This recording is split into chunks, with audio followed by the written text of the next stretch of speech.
കൊല്ലം മൈനാഗപ്പള്ളി സ്കൂളിൽ അമിതമായി അയൺ ഗുളിക കഴിച്ച കുട്ടികൾ ആശുപത്രിയിൽ 6 കുട്ടികളെയാണ് വിവിധ ആശുപത്രികളിലേക്ക് മാറ്റിയത്.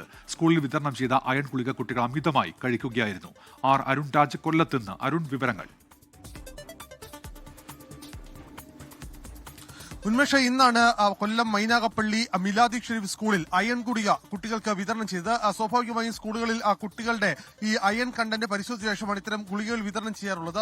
അതുപോലെ തന്നെയാണ് അവിടെ ഗുളിക വിതരണം ചെയ്തത്. ഈ വിതരണം ചെയ്ത് ഉദ്യോഗസ്ഥർ മടങ്ങിയതിനു ശേഷമാണ് കുട്ടികൾ ഈ ഗുളിക മത്സരിച്ച് കഴിച്ചു എന്നുള്ളതാണ് ഈ സഹപാഠികൾ ഇപ്പോൾ നൽകിയിരിക്കുന്ന വിവരം. ഈ അയൺ ഗുളിക അമിതമായി മത്സരിച്ച് കഴിച്ച 6 വിദ്യാർത്ഥികളാണ് ഇപ്പോൾ വിവിധ ആശുപത്രികളിൽ ചികിത്സ തേടിയിട്ടുള്ളത്. 2 വിദ്യാർത്ഥികൾ കൊല്ലം ജില്ലാ ആശുപത്രിയിലും 4 വിദ്യാർത്ഥികൾ മറ്റ് 2 ആശുപത്രികളിലുമായി ചികിത്സ തേടിയിരിക്കുകയാണ്. കുട്ടികളുടെ ആരോഗ്യനില സംബന്ധിച്ച് മറ്റു കാര്യമായ പ്രശ്നങ്ങളില്ല എന്നുള്ളതാണ് നിലവിൽ ആരോഗ്യവകുപ്പിൽ നിന്ന് മനസ്സിലാക്കാൻ കഴിയുന്നത്. പക്ഷേ ഈ കുട്ടികൾ ഏത് തരത്തിലാണ് ഇത്തരത്തിൽ അമിതമായി ഗുളിക കഴിക്കാനിടയായ സാഹചര്യം, അവർക്ക് ഏതെങ്കിലും തരത്തിൽ ഇത്തരത്തിൽ ക്ലാസ് നൽകുന്നതിനടക്കം ഏതെങ്കിലും ഒരു വീഴ്ച പറ്റിയിട്ടുണ്ടോ എന്നീ കാര്യങ്ങളിലും ഇപ്പോൾ അന്വേഷണം നടക്കുന്നുണ്ട്.